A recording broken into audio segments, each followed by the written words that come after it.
안녕하십니까. 아이 교육 어떻게 해야 될까? 지금 20대, 30대, 40대 다 아이를 기르고 있다 하면은 아이 교육에 대해서 굉장히 정성을 기울이고 헌신하고 있겠죠. 또 그 위로 이미 아이를 길렀던 그런 부모 세대들도 모두 헌신의 시대를 살아왔죠. 그리고 아이의 온갖 그 뒷바라지를 다 해주는 것, 이것은 한국인의 특유한 그 DNA 속에 녹아있지 않는가 이렇게 봐지기도 합니다. 좀 극성이라 할 정도로 모든 걸 희생한다, 이런 부분이 있거든요. 왜 그럴까요? 그럼 외국은 그렇지 않다는 걸까요? 외국인도 좀 그렇겠죠. 그런데 한국은 특히나 유교 사상에 의해서 이렇게 쭉 가족 환경이 만들어져 온 나라입니다. 그러다 보니까 자식을 헌신적으로 잘 길러가지고 성공시키고, 또 그 틀 속에서 또 노후의 부모는 그 자식을 의지하고 이렇게 살고, 그러니까는 우리 한국 가족 구조는 나서부터 죽을 때까지 그 가족의 틀 속에 있는 것입니다. 설령 따로 독립을 한다 하더라도 항상 유대를 가지고 얽혀 있는 그런 상태예요. 그럼 외국은 안 그럴까요? 다르지요. 어떤 부분이 다른가 하면은, 예를 들어 보겠습니다. 20대가 되고, 그럼 성년이라 그래요. 20대가 너무 성년입니다. 성년이 되어도 우리 한국의 젊은이들은 부모를 의지하고, 또 자기가 독립을 할 수 없는 형편이면은 부모 집에서 기거하고 내 집이다 하고 다 살잖아요. 그렇게 하면서 장가 안 가고 평생 사는 지금 청년들도 이제 많고 그러지 않습니까? 그런데 이웃나라 일본이나 미국이든 유럽이든 대부분의 일반적인 나라는 성년이 되면 나가야 된다는 것이죠. 집을 나가서 독립해야 된다 이거예요. 직장을 자기가 얻든 구하든, 그리고 새방을 얻든 어떻게 해도 독립한다는 것이죠. 또 부모는 그때부터 크게 도와주지 않고 간섭도 안 하고 각자 갈 길을 가게 하는 것이죠. 이렇게 구조가 사회적으로 돼 있다 이겁니다. 그러니까 그 다른 나라 젊은이들은 그 나이가 되기 전부터 어떻게 독립하고 어떻게 살아갈 것인가를 노력하게 되고 연구하게 되고 자기 책임 하에 의해서 움직이게 되는 것이죠. 의지하는 바탕이 아니고 내가 책임지고 내일은 내가 한다, 이렇게 돼 간다는 것이죠. 그러니까 부모가 안 도와줘도 원망도 안 하는 거지요. 부모 재산은 부모 거고 나는 나고 이렇게 돼 있으니까. 그게 완전히 다른 거예요. 근데 그 반대로 생각해 보세요. 부모 재산은 결국은 나한테 물려줄 것이고 또 이 집도 내 집이고 그럴 거 아니에요. 그리고 뭐 성년이란 개념이 없이 끝까지 또 의지에 살고, 어려우면 잘 되면 독립에 나가고, 이런 구조 아닙니까? 반대는 그렇게 되는 거예요. 이게 다 장단점이 있어요. 한 곳에서 옹기종기 모여 살고 부락을 이루고 살고 집단을 이루고 살 때는 굉장히 서로 의지하고, 늙으면은 노후를 자식한테 의존하고 이렇게 서로가 서로를 이어받고 하는 게, 이게 장점이 있습니다. 그러나 현대처럼 여기저기 직장을 옮기고 외국에 가 살기도 하고 떨어져 살지 않으면 안 되는 이런 순간에는 그 방식이 안 맞는다는 것이죠. 그 방식이 안 맞아요. 그리고 인간의 본능의 입장에서 봐도 그렇습니다. 본능. 이제 인간은 본능하면 뭐 별로 따로 있는 거 아니에요. 결국은 동물적인 본능입니다. 동물들의 본능과 같은 게 인간의 본능이에요. 그럼 모든 동물 세계를 여러분 한번 봐보세요. 성년이 되면 어떻게 합니까? 부모를 떠나서 다 자립하게 돼 있잖아요. 내쫓잖아요. 집에서 키우는 소도 새끼가 다 크면 뿔로 찔러가지고 내쫓으면 내 옆에 못 오게 합니다. 그런 거 아마 보신 분 있을 거예요. 저 사자가 숫사자고 뭐고 성장하면 내쫓잖아요. 다 그래요. 알아서 가서 개척하라 이거죠. 이렇게 돼 있는데 미국이든 일본이든 저 주변 나라는 다 그런 식입니다. 근데 한국은 특이하게 시작부터 끝까지 얽혀 있습니다. 그러니까 설령 독립해서 저 밖에서 가족을 이루고 살아도 서로 연락하고 왕래하고 그게 유대가 굉장히 깊죠. 그러니까 이것이 장점도 있고 단점도 있다는 것이죠. 독립심이 결여될 수 있다는 것. 그래서 이 시점부터는 자식을 교육할 때 아주 어려서부터 독립심을 길러주고 또 사회에 나가면은 낯설은 곳이 된다 이 말이에요. 요즘에는 옛날같이 옹기종이 모여 사는 곳이 아니기 때문에 낯선 곳에서 낯선 사람들하고 낯선 유대를 해야 돼요. 거기에는 정말 친화력도 있어야 되고 포용력도 있어야 되고 서로가 서로를 배려하는 마음이 있어야 되고 또 베풀어야 되겠죠. 뭔가 주어야 된다는 것이죠. 이런 바탕이 되지 않으면 살 수가 없어요. 옹기종기 모여 살 때는 서로가 서로를 아니까 잘못해도 용서하고 또 의지해도 그렇거니 하고 또 받기만 해도 또 살 수 있어. 그렇지만 안 된다 이거예요. 이 다변화 사회에서는. 자, 이 부분 잘 이해해 보세요. 아이가 어린데 계속 부모가 헌신적으로 뒷바라지 해줍니다. 아이가 원하는 대로 다 해줍니다. 이쁘고 귀여우니까. 그러면 아이의 심중에는 어떻게 됩니까? 자기가 대장이고 자기가 중심이고 자기 뜻대로 해도 되고 뜻대로 해야 되고 이것이 몸에 딱 배고 습관이 돼버립니다. 그럼 성년이 돼도 항상 주변에서 도움을 받고 이익을 받고 이 생각이 있지 내가 먼저 나서서 배려하고 돕고 챙겨주고 이건 안 된다 이거예요. 하고 싶어도 몸에 습관이 안 돼가지고 하지를 못해요. 그렇게 해야 되겠다 이렇게 마음이 바뀌어도 몸이 안 따릅니다. 그렇게 자기에게 헌신했던 부모가 늙어가지고 힘이 없고 돈이 없고 해도 부모를 딱 떠올리면 부모가 자기를 챙겨주고 받고 여기에 익숙하다는 거죠. 내가 부모를 챙겨주고 받들고 부모 마음을 안 상하게 하고 이렇게 하려는 게 아니고 자기의 중심이 돼 있으니까 어려서부터. 그러니까 이제 부모가 힘이 없고 나올 것이 없고 또 의견이 다르다면 부모도 보기가 싫어지는 거예요. 왠지 모셔야 되겠다 한쪽에서는 마음이 싸우고 한쪽에서는 감정이 싫어진다는 거예요. 이거 왜 그러냐? 받기만 했기 때문에 거기에 익숙하게 이 감정이 돼 있어서 그런 것이다. 이거예요. 배려하고 싶어도 못하고 부모한테 나눠주고 싶어도 안 되는 거예요. 자, 사회적으로도 그렇습니다. 널리 어려서부터 받기만 했고 이런 사람은 굉장히 부자가 되고 권세가 높아져도 남을 배려하고 베풀고 주고 이게 익숙하지 않습니다. 그렇게 하면은 마치 손가락 하나 잘라내듯이 아파요. 마음이 즐겁질 않아요. 남을 베풀고 배려한 것이 그것이 받는 것보다 즐겁고 행복해야 그게 자연스러운데 영 아니거든요. 그래서 베풀어지질 않아요. 그리고 남아가지고 베푸른다 있을 수 있는가요? 또 나는 없는데 어떻게 베풉니까? 다 그렇게 생각하잖아요. 그거 당연합니다. 그런데 억만장자도 늘 부족하다는 거예요. 사업을 그만큼 크게 벌리고 일을 하다가 보니까 자꾸 필요해요. 은행에 빌려야 되고. 그러니까 그 억만장자도 실제로는 부족한 겁니다. 가난한 사람도 부족하고 그러니까 못 베풀어요. 부족이 없어서 못 베풀어요. 억만장자도 없어서 못 베풉니다. 가난한 사람 가난해서 못 베풉니다. 그럼 어떻게 해야 베풀겠습니까? 가난하면 가난한 대로 자기한테 100원 있으면 10원이라도 베풀고 10,000원이 있으면 1,000원이라도 베풀고 100만 원 있으면 10만 원이라도 베풀려는 그 마음만 여기서는 통하는 겁니다. 또 돈이 없다고 해서 베풀지 못하는 것도 아니잖아요. 마음을 배려할 수도 있고 상대방 마음을 편안하게 해줄 수도 있고 칭찬을 해줄 수도 있고 용기를 북돋아 줄 수도 이것도 베푸는 것이고 또 상대방이 어려우면 같이 힘을 합해 주는 것도 베푸는 것이고 내 몸으로 때우는 것도 베푸는 것이고 이 길은 여러 가지가 있죠. 어떤 방향에서도 배려할 수 있는 겁니다. 이것이 어려서부터 몸이 배게 교육을 받고 실천을 해왔다면 사회에서 성공을 해도 그것이 자연히 나갈 것이고 또 부모가 늙어서 힘이 없고 아무 재력도 없고 해도 거기에 다 배려가 따라올 것이고 이렇게 되는 것이죠.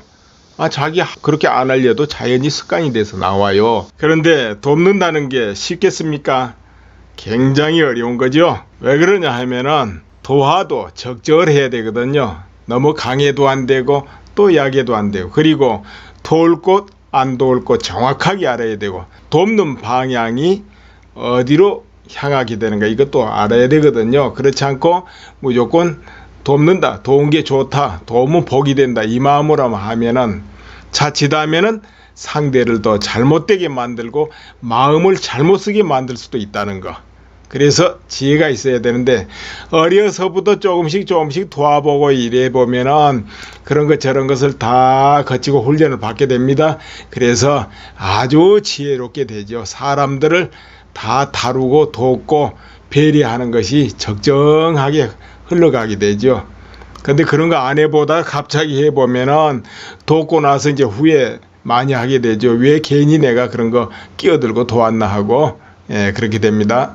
그래서 이 교육이라는 것은 영세교육, 아주 어려서부터 굉장히 중요한데 특히나 중요한 시기가 영세부터, 아니 뱃속에서부터 7살, 8살 때까지입니다. 여기에 아이의 기본 성격이 완전히 거의 만들어져 버리는 시기니까 그렇습니다. 그리고 또 그 바탕으로 해가지고, 그 바탕입니다. 그 바탕으로 해서 또 사춘기까지, 그 전후까지 이제 2차 성격이 완성돼 버립니다. 2차적으로. 그 이후로는 성격이 바뀐다 하는 것은 굉장히 어렵다. 뭐 불가능한 건 아니지만 어렵다, 이렇게 말해야 돼요. 그래도 이제 특별 수련, 특수 수련을 하게 되면은 성인이 되어도 성격을 바꿀 수는 있죠. 습관을 바꿀 수 있고. 그런데 굉장히 어렵습니다. 일반적인 수련 가지고는 또 안 돼요. 예, 그만큼 어렵습니다. 행동과 가치관은 바뀌지만은 그때는 몇 배의 노력을 해야 겨우 바뀝니다. 그 이후로 바꾸는 거는. 그래서 아이적 교육이 평생을 좌우한다, 이렇게 봐도 틀림없습니다. 그러니까 아이적 교육 때 성격이 밝고 포용력 있고 더불어 주변과 잘 어울리고 낯선 사람하고도 항상 잘 통하고, 그리고 늘 잘 웃고, 이제 웃는 것도 반은 차지합니다. 우리 대인관계에서 밝은 그 모습은 반을 차지한다 이거예요. 그 모습이 아니면 2배, 3배가 힘들어요. 똑같은 일을 성취하는데도. 그러니까 인생 살아가는데 2배 힘들다, 이렇게 보시면 됩니다. 그리고 이 세상은 서로 주고받는 데서 성립됩니다. 공정하게 주고받고 진실하게 주고받고, 주고받는다, 공정하게 주고받는다. 그러니까 공짜를 너무 바라지 않는 마음, 그것이 기본이 돼야죠. 너무 이익도 바라지 말고 상대방한테 손해를 끼치려 하지도 말고, 공짜 바라지 말고 공정하게 법대로 주고받아야 된다. 그것이 우리 사회의 대응관계의 모두 이제 주축 아닙니까? 이것을 어려서부터 익혀야 된다는 것이죠. 일방적인 거래가 아닌 것. 그러니까 부모, 형제, 주변 가까운 사람하고 주고받는 것도 반드시 공정하게 주고받는 걸 익혀야 된다는 거예요. 그리고 여기서 다시 좀 덧붙여 말한다면은, 이 모든 것은 부모가 먼저 익히고 실천해야 효과가 있다는 것이죠. 왜 그러냐, 말로 이래라 저래라 효과보다는 몸과 몸으로, 마음과 마음으로, 감성으로 주고받아서 배우고 익히는 게 훨씬 강하거든요. 그렇기 때문에 아무리 부모가, 엄마가 이렇게 해라 저렇게 해라 해봐야 효과가 없습니다. 엄마 마음과 몸이 그와 같이 돼야만 효과가 있죠. 그러니까 먼저 부모가 모든 것을 마음으로 익히고 실천하고 이것을 노력해서 그 모습을 보여줘야 된다는 것이죠.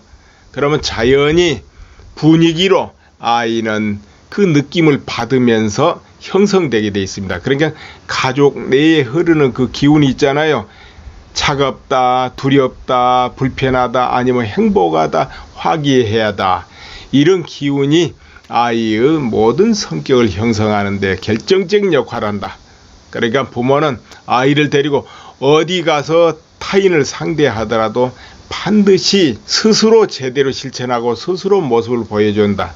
공짜를 바라지 않고, 아니면 어른들한테 깍듯하게 공경하는 모습을 보여준다 등등 모든 것 실천을 먼저 해야 된다는 것이죠. 그렇지 않으면 말로 하는 교육은 효과가 없으리라, 없을 것이다, 이것입니다. 그리고 뭔가 상대를 마음으로 배려하고 행동으로 배려하고 할 때 또 그 반대 근무가 돌아오고, 이렇게 돼 있습니다. 공짜가 없어요, 이 세상은. 그래서 어려서부터 남한테 베푸는 훈련을 시키고 배려하는 훈련을 시키고 또 성격을 밝게 하고 판단하고 행동하는 것 모두 책임을 지는 그 자세를 익히도록 해야 됩니다. 어려서부터 어떤 행동의 행위에는 책임이 따른다. 이런 것을 가르쳐 줘야 돼요. 내 탓이요. 이것을 가르쳐야 된다는 것이죠. 그러나 이 부분에서 주의할 것이 너무 강도가 강하면은 어린 마음에 스스로 자책에 빠지게 되고 혹시 실수하고 잘못하면은 그 좌절감에 자책감에 못 벗어나고 이렇게 될 수가 있어요. 그렇기 때문에 항상 크게 용기가 있고 배짱이 있고 이 가운데 배짱이 있는 가운데입니다. 이 가운데 모든 것은 내가 책임을 져야 되니까 판단을 신중하게 해야 된다. 이런 것을 익히게 해야 된다는 것이죠. 그 이유와 까닭을 잘 이해시켜야 됩니다. 여기서 특히나 나무라는 이주, 이건 옳고 정 그르다, 이건 잘못됐다, 이 위주로 압박을 주면은 스트레스를 받기 때문에 그 다음부터는 자기 잘못을 감추기 위해서 전전긍긍하고 거짓말을 하게 되고 오히려 역부작용이 나겠죠. 그렇기 때문에 그런 이주가 아니고 선의로 밝고 이게 응원하는 가운데 또 배짱을 두둑하게 하고 힘있게 하는 가운데 모든 것은 너가 잘못 판단하면 책임이 너한테 있다. 그러니까 너는 신중하게 해야 된다. 이와 같은 방향으로 가야지. 모두 너가 잘못하니까 하고 나무라고 이러면 안 된다는 거죠. 오히려 그때는 거들어야죠. 이렇게 교육을 해줘야 된다 이거죠. 근데 우리 한국 가정의 교육 또 아이들이 가장 많이 듣고 자라는 용어가 뭘까요? 남을 배려하라, 도와라, 아니면 역할을 해라, 책임을 져라, 웃어라, 마음을 씩씩하게 밝게 가져라. 이런 걸 많이 듣고 자랄까요? 아니면 이건 옳다, 정 그르다, 이건 하지 말아라, 이건 해라, 이겨야 된다, 지면 안 된다, 성공해야 된다, 돈 벌어라. 이 말을 많이 듣고 자랄까요? 후자겠죠. 대체로 자랄 때 항상 한국 사람 평생 듣는 소리가 이건 옳다, 저건 그르다. 그거 아닐까요? 이 속에서 자라게 되면 평생 투쟁 속에서 살게 됩니다. 늘 옳으니 그르니 하고 세상을 보게 되고 사람을 대하게 되니까 여기서 충돌이 날 수밖에 없어요. 사람마다 옳다 그러다가 다 다르거든요. 이해관계가 다 다르고 물론 법으로 정해지고 공통 질서 있고 가치관이 있고 여기서 통일이 좀 되지만은 그것을 바라보는 그 눈도 다 다르다. 이거 해석을 달리한다는 거지요. 자기 이해관계에 따라서 해석을 달리할 수밖에 없잖아요. 여기서 문제가 생긴다. 여기서 달라서 서로 충돌할 수밖에 없다. 그래서 이 옳으니 그르니가 강하면은 단 2명만 모여도 싸움이 나요. 그러면 사회 활동할 때 지장 많겠지요. 성공하기 어렵습니다. 옳다 그러다가 강하고 고집이 강하게 되면 사회에 성공 못합니다. 남이 인정을 안 해요. 아무리 능력이 있고 머리가 좋아도 실패한다 이거죠. 인생이 고달퍼지고. 그러니까 어려서부터 정말 좋은 성격 닦아야 된다. 더불어 사는 좋은 성격. 그러면서도 책임감 있고 그러면서도 변덕이 없어가지고 한 번 물면 놓지 않는 거. 그러니까는 한 번 이 길이다, 이 길이 나의 갈 길이다 이러면은 비가 오나 눈이 오나 바람이 부나 꾸준히 그 길로 가서 지속해 가지고 성공하는 것. 그러니까 능력이 있다 아니면 머리가 좋다가 성공이 아니고 어떤 기술을 이루고 전문가가 되는 게 아니고 정말 꾸준히 가는 사람. 그러니까는 직장도 조직사회 직장, 조직의 사회는 끝까지 무탈하게 책임감 있게 계속 근무해 가는 사람이 결국은 나이가 40대고 50대고 60대면 다 꼭대기에 가 있는 겁니다. 머리 좋고 능력이 있어도 마음이 왔다 갔다 변덕이 했던 사람 다 중간에 탈락합니다. 그런데 그것을 그렇구나 알아차릴 때는 나이가 60이 넘거나 50이 훌쩍 넘었을 때 그 모습을 본다는 거죠. 그전에는 그렇게 생각이 안 들어요. 그래서 50, 60 넘어서 딱 그렇구나 알 때는 이미 늦었다는 것이죠. 그러니까 모두 지속하는 데 있습니다. 기술을 익히는데도 그 계통에서 5년 10년 꾸준히 한 사람이 결국은 일가를 이루고 그 사람이 인정받는 것이지 딴 거 없어요. 왔다 갔다 하면 안 돼요. 이룰 수 없습니다. 꾸준히 지속한 사람이 성공한다. 승리자가 된다. 이것이거든요. 그래서 그런 기질을 어려서부터 익혀야 된다. 이런 것입니다. 그렇게 교육을 했을 때 그 부모는 진실로 그 자식에게 헌신했다 이렇게 하겠죠. 그러면 또 그 반대 근무가 있으니 노후에도 자식이 성공한 자식이 부모를 알뜰히 모시겠죠.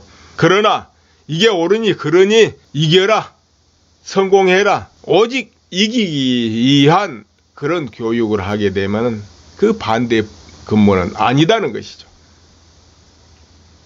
나라마다 어려서부터 많이 듣고 자라는 용어가 다 다르다 합니다. 미국에서는 모든 것은 너 책임이다 이 말을 가장 많이 듣는다고 그래요. 어려서부터 일체가 너 책임이니까 판단 잘하고 행해라 이거죠. 그런데 이제 그렇게 생각 안 하면 전부 부모 탓, 이웃 탓, 국가 탓 그럴 거 아니에요. 자기 잘못은 없고. 그런데 이제 내 책임이다 하는 사람 남을 원망 안 하지요. 부모가 재산을 물려주지 않아도 내 탓이다 이렇게 되는 것이지 그건 부모 탓이다 이렇게 안 하는 것이죠. 그러니까 부모가 재산을 안 물려줘도 원망 안 하는 거예요. 그러나 반대로 모든 것이 남 탓이다 이렇게 여기고 내 책임 없다 이렇게 할 때는 부모가 재산 안 물려주면 왜 안 물려주나 이렇게 화날 거 아니에요. 그리고 미국의 애들이 듣고 자란 게 가장 많은 게 인권, 자유, 평등, 법질서 이런 것을 가장 많이 듣고 자란다고 그래요. 그러니까 모두가 서로가 내가 남을 그러니까는 이제 함부로 간섭하면 안 되는 거죠. 또 모두가 평등하게 여겨야 된다는 거, 또 책임감이 있어야 된다는 거, 법을 잘 지켜야 된다는 거 이런 것을 가장 많이 듣고 자란다고 그래요. 그러다 보니까 어른이 돼도 항상 그걸로 무엇을 발상하려고 그러는 거죠. 그러다 보니까 미국에서 과거에 다른 나라를 간섭할 때 내세우는 게 뭡니까? 인권! 이 나라는 왜 인권이 없냐 이렇게 압력을 넣잖아요. 또 중국은 어떨까요? 중국은 어려서부터 가장 많이 듣는 게 있다고 그래요. 돈이죠. 나무 일에 끼어들지 마라. 돕지 마라. 내하고 상관없는 데는 돕지 마라 이거죠. 강한 곳이 대들지 말아라 이런 거.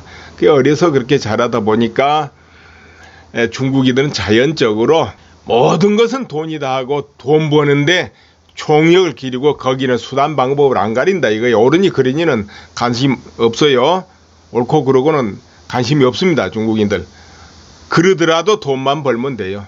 이제 그것이 몸에 배있고 그리고 남이 죽든 살든 안 돕고 이게 몸에 배있고 그러니까 돈이 된다면 부정식품, 가짜식품도 만들어서 남이 그걸 먹고 죽든 살든 관심 없는 거예요. 돈만 벌면 돼요.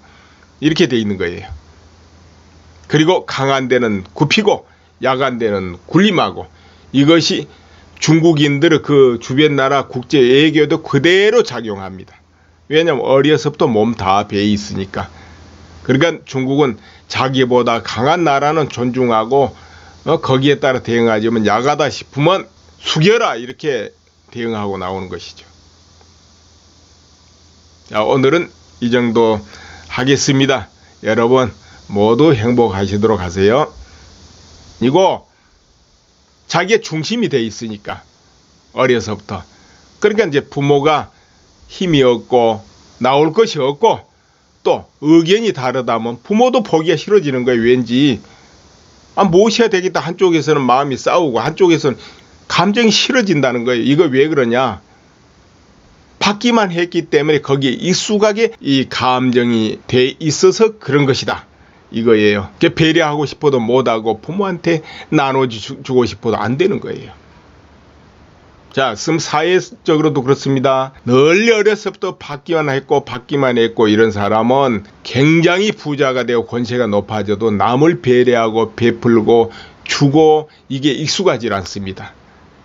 그렇게 하면은 마치 손가락 하나 잘라내듯이 아파요. 마음이 즐겁질 않아요. 남을 베풀고 배려한 것이 그것이 받는 것보다 즐겁고 행복해야 그게 자연스러운데 영 아니거든요.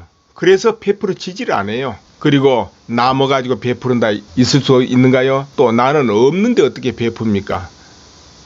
다 그렇게 생각하잖아요. 그거 당연합니다. 그런데 억만장자도 늘 부족하다는 거예요. 사업을 그만큼 크게 벌리고 일을 하다가 보니까 자꾸 필요해요. 은행에 빌려야 되고. 그러니까 그 억만장자도 실제로는 부족한 겁니다. 가난한 사람도 부족하고, 그러니까 못 베풀어요. 부족이 없어서 못 베풀어요. 억만장자도 없어서 못 베풉니다. 가난한 사람 가난해서 못 베풉니다. 그럼 어떻게 해야 베풀겠습니까? 가난하면 가난한 대로 자기한테 100원 있으면 10원이라도 베풀고, 10,000원이 있으면 1,000원이라도 베풀고, 100만 원 있으면 10만 원이라도 베풀려는 그 마음만 여기서는 통하는 겁니다. 또 돈이 없다고 해서 베풀지 못하는 것도 아니잖아요. 마음을 배려할 수도 있고, 상대방 마음을 편안하게 해줄 수도 있고, 칭찬을 해줄 수도 있고, 용기를 푹 돋아줄 수도 있고, 이것도 베푸는 것이고, 또 상대방이 어려우면 같이 힘을 합해 주는 것도 베푸는 것이고, 내 몸으로 때우는 것도 베푸는 것이고, 이 길은 여러 가지가 있죠.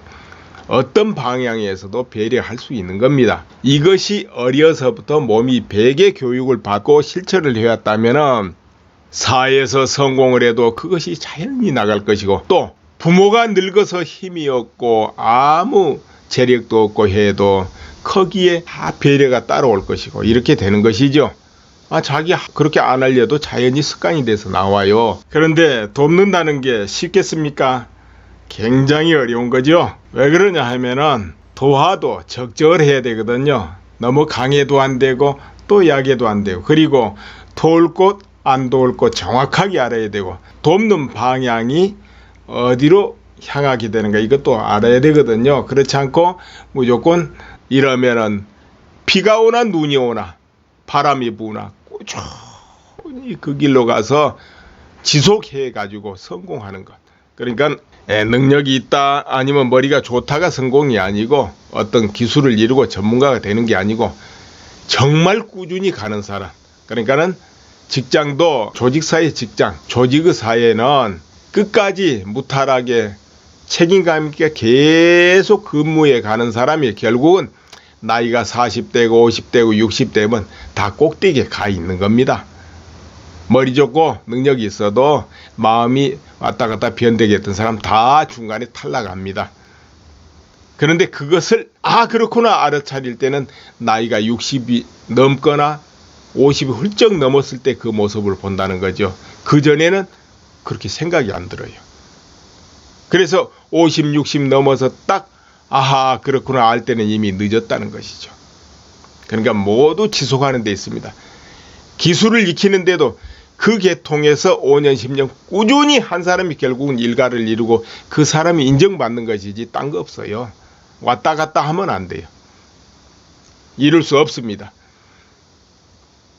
꾸준히 지속한 사람이 성공한다. 승리자가 된다. 이것이거든요. 그래서 그런 기질을 어려서부터 익혀야 된다. 이런 것입니다. 그렇게 교육을 했을 때 그 부모는 진실로 그 자식에게 헌신했다 이렇게 하겠죠. 그러면 또 그 반대 근무가 있으니 노후에도 자식이 성공한 자식이 부모를 알뜰히 모시겠죠. 그러나 이게 옳으니 그러니 이겨라, 성공해라, 오직 이기기 위한 그런 교육을 하게 되면 그 반대 근무는 아니다는 것이죠. 나라마다 어려서부터 많이 듣고 자라는 용어가 다 다르다 합니다. 미국에서는 모든 것은 너 책임이다 이 말을 가장 많이 듣는다고 그래요. 어려서부터 일체가 너 책임이니까 판단 잘하고 행해라 이거죠. 그런데 이제 그렇게 생각 안 하면 전부 부모 탓, 이웃 탓, 국가 탓 그럴 거 아니에요. 자기 잘못은 없고. 그런데 이제 내 책임이다 하는 사람 남을 원망 안 하지요. 부모가 재산을 물려주지 않아도 내 탓이다 이렇게 되는 것이지, 그건 부모 탓이다 이렇게 안 하는 것이죠. 그러니까 부모가 재산을 안 물려줘도 원망 안 하는 거예요. 그러나 반대로 모든 것이 남 탓이다 이렇게 여기고 내 책임 없다 이렇게 할 때는 부모가 재산 안 물려주면 왜 안 물려주나 이렇게 화날 거 아니에요. 그리고 미국의 애들이 듣고 자란 게 가장 많은 게 인권, 자유, 평등. 또 모두 헌신의 시대를 살아왔죠. 그리고 아이의 온갖 그 뒷바라지를 다 해주는 것. 이것은 한국인의 특유한 그 DNA 속에 녹아있지 않는가 이렇게 봐지기도 합니다. 좀 극성이라 할 정도로 모든 걸 희생한다. 이런 부분이 있거든요. 왜 그럴까요? 그럼 외국은 그렇지 않다는 걸까요? 외국인도 좀 그렇겠죠. 그런데 한국은 특히나 유교 사상에 의해서 이렇게 쭉 가족 환경이 만들어져 온 나라입니다. 그러다 보니까 자식을 헌신적으로 잘 길러가지고 성공시키고 또 그 틀 속에서 또 노후의 부모는 그 자식을 의지하고 이렇게 살고, 그러니까는 우리 한국 가족 구조는 나서부터 죽을 때까지 그 가족의 틀 속에 있는 것입니다. 설령 따로 독립을 한다 하더라도 항상 유대를 가지고 얽혀 있는 그런 상태예요. 그럼 외국은 안 그럴까요? 다르지요. 어떤 부분이 다른가 하면은 예를 들어 보겠습니다. 20대가 되고 그럼 성년이라 그래요. 20대가 너무 성년입니다. 성년이 되어도 우리 한국의 젊은이들은 부모를 의지하고 또 자기가 독립을 할 수 없는 형편이면은 부모 집에서 기거하고 내 집이다 하고 다 살잖아요. 그렇게 하면서 장가 안 가고 평생 사는 지금 청년들도 이제 많고 그러지 않습니까? 그런데 이웃나라 일본이나 미국이든 유럽이든 대부분의 일반적인 나라는 성년이 되면 나가야 된다는 것이죠. 집을 나가서 독립해야 된다 이거예요. 직장을 자기가 얻든 구하든 그리고 새방을 얻든 어떻게 해도 독립한다는 것이죠. 또 부모는 그때부터 크게 도와주지 않고 간섭도 안 하고 각자 갈 길을 가게 하는 것이죠.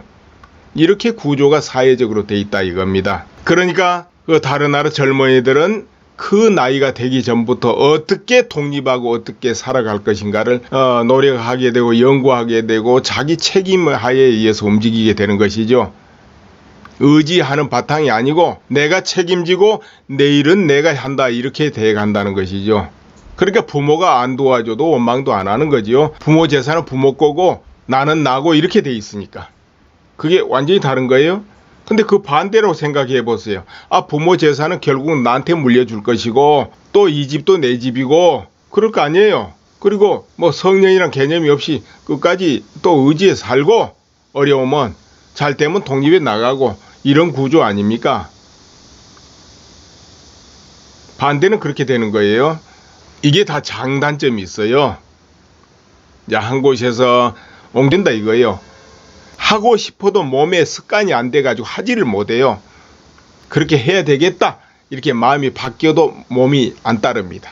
그렇게 자기에게 헌신했던 부모가 늙어가지고 힘이 없고 돈이 없고 해도 부모를 딱 떠올리면 부모가 자기를 챙겨주고 받고 여기에 익숙하다는 거죠.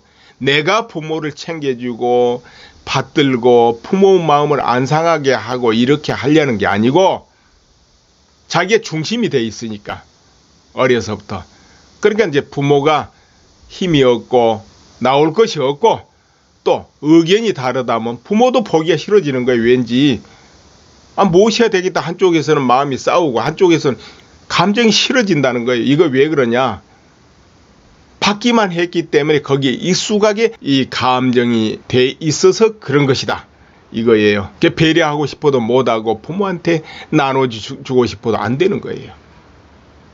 자, 사회적으로도 그렇습니다. 널리 어려서부터 받기만 했고 이런 사람은 굉장히 부자가 되고 권세가 높아져도 남을 배려하고 베풀고 주고 이게 익숙하지 않습니다. 그렇게 하면은 마치 손가락 하나 잘라내듯이 아파요. 마음이 즐겁질 않아요. 남을 베풀고 배려한 것이 그것이 받는 것보다 즐겁고 행복해야 그게 자연스러운데 영 아니거든요. 그래서 베풀어지질 않아요. 그리고 남아가지고 베푸른다 있을 수 있는가요? 또 나는 없는데 어떻게 베풉니까? 다 그렇게 생각하잖아요. 그거 당연합니다. 그런데 억만장자도 늘 부족하다는 거예요. 사업을 그만큼 크게 벌리고 일을 하다가 보니까 자꾸 필요해요. 은행에 빌려야 되고. 그러니까 그 억만장자도 실제로는 부족한 겁니다. 가난한 사람도 부족하고 그러니까 못 베풀어요. 부족이 없어서 못 베풀어요. 억만장자도 없어서 못 베풉니다. 가난한 사람 가난해서 못 베풉니다. 그럼 어떻게 해야 베풀겠습니까? 가난하면 가난한 대로 자기한테 100원 있으면 10원이라도 베풀고, 10,000원이 있으면 1,000원이라도 베풀고, 100만 원 있으면 10만 원이라도 베풀려는 그 마음만 여기서는 통하는 겁니다. 또 돈이 없다고 해서 베풀지 못하는 것도 아니잖아요. 마음을 배려할 수도 있고, 상대방 마음을 편안하게 해줄 수도 있고, 칭찬을 해줄 수도 있고, 용기를 북돋아 줄 수도 있고, 이것도 베푸는 것이고, 또 상대방이 어려우면 같이 힘을 합해 주는 것도 베푸는 것이고, 내 몸으로 때우는 것도 베푸는 것이고, 이 길은 여러 가지가 있죠.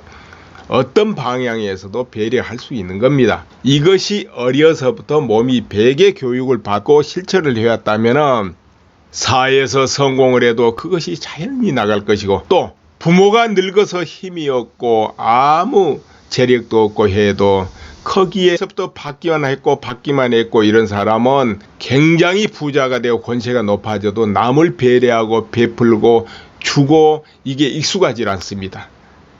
그렇게 하면은 마치 손가락 하나 잘라내듯이 아파요. 마음이 즐겁질 않아요.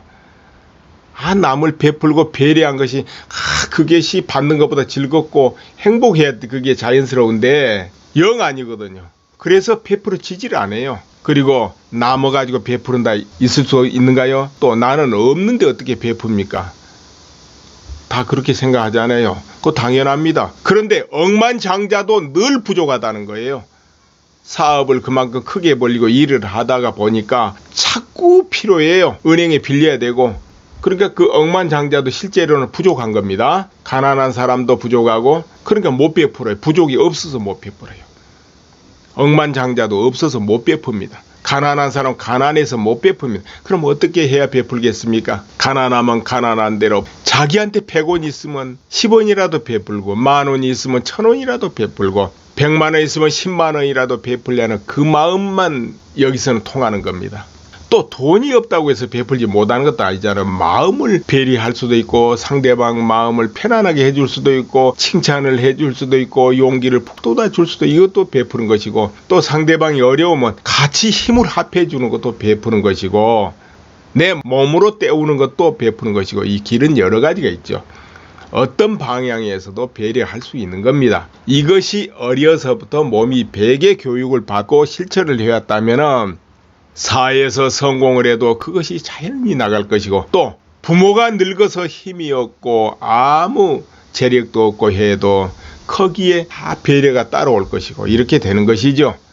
자기 그렇게 안 하려도 자연히 습관이 돼서 나와요. 그런데 돕는다는 게 쉽겠습니까? 굉장히 어려운 거죠. 왜 그러냐 하면은 도와도 적절해야 되거든요. 너무 강해도 안 되고 또 약해도 안 되고, 그리고 도울 곳 안 도울 것 정확하게 알아야 되고, 돕는 방향이 어디로 향하게 되는가 이것도 알아야 되거든요. 그렇지 않고 무조건 돕는다, 도운 게 좋다, 도우면 복이 된다 이 마음으로 하면은 자칫하면은 상대를 더 잘못되게 만들고 마음을 잘못 쓰게 만들 수도 있다는 거. 그래서 지혜가 있어야 되는데 어려서부터 조금씩 도와보고 일해보면은 그런 것 저런 것을 다 거치고 훈련을 받게 됩니다. 그래서 아주 지혜롭게 되죠. 사람들을 다 다루고 돕고 배려하는 것이 적정하게 흘러가게 되죠. 근데 그런 거 안 해보다 갑자기 해보면은 돕고 나서 이제 후회 많이 하게 되죠. 왜 괜히나 오직 이기기 위한 그런 교육을 하게 되면 그 반대 근무는 아니다는 것이죠. 나라마다 어려서부터 많이 듣고 자라는 용어가 다 다르다 합니다. 미국에서는 모든 것은 너의 책임이다 이 말을 가장 많이 듣는다고 그래요. 어려서부터 일체가 너의 책임이니까 판단 잘하고 행해라 이거죠. 그런데 이제 그렇게 생각 안 하면 전부 부모 탓, 이웃 탓, 국가 탓 그럴 거 아니에요. 자기 잘못은 없고. 그런데 이제 내 책임이다 하는 사람은 남을 원망 안 하지요. 부모가 재산을 물려주지 않아도 내 탓이다 이렇게 되는 것이지, 그건 부모 탓이다 이렇게 안 하는 것이죠. 그러니까 부모가 재산을 안 물려줘도 원망 안 하는 거예요. 그러나 반대로 모든 것이 남 탓이다 이렇게 여기고 내 책임 없다 이렇게 할 때는, 부모가 재산 안 물려주면 왜 안 물려주나 이렇게 화날 거 아니에요. 그러니까 부모가 재산 안 물려주나 이렇게 할 때는, 부모가 재산 안 물려주면 왜 안 물려주나 이렇게 화날 거 아니에요.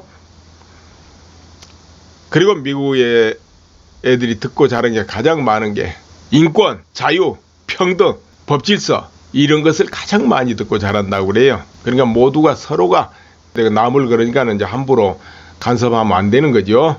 또 모두가 평등하게 여겨야 된다는 거, 또 책임감 있어야 된다는 거, 법을 잘 지켜야 된다는 거 이런 것을 가장 많이 듣고 자란다고 그래요. 그러다 보니까 어른이 돼도 항상 그걸로 무엇을 발상하려고 그러는 거죠. 그러다 보니까 미국에서 과거에 다른 나라를 간섭할 때 내세우는 게 뭡니까? 인권! 이 나라는 왜 인권이 없냐 이렇게 압력을 넣잖아요. 또 중국은 어떨까요? 중국은 어려서부터 가장 많이 듣는 게 있다고 그래요. 돈이죠. 나무 일에 끼어들지 마라. 돕지 마라. 내하고 상관없는 데는 돕지 마라 이거죠. 강한 곳이 대들지 말아라 이런 거.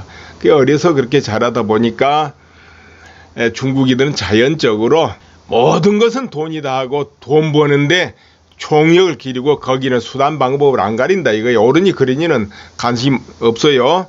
옳고 그러고는 관심이 없습니다. 중국인들. 그러더라도 돈만 벌면 돼요. 이제 그것이 몸에 배있고 그리고 남이 죽든 살든 안 돕고 이게 몸에 배있고 그러니까 돈이 된다면 부정식품, 가짜식품도 만들어서 남이 그걸 먹고 죽든 살든 관심 없는 거예요. 돈만 벌면 돼요. 이렇게 돼 있는 거예요. 그리고 강한 데는 굽히고 약한 데는 군림하고 이것이 중국인들의 그 주변 나라 국제 외교도 그대로 작용합니다. 왜냐하면 어려서부터 몸 다 배에 있으니까. 그러니까 중국은 자기보다 강한 나라는 존중하고 거기에 따라 대응하지만 약하다 싶으면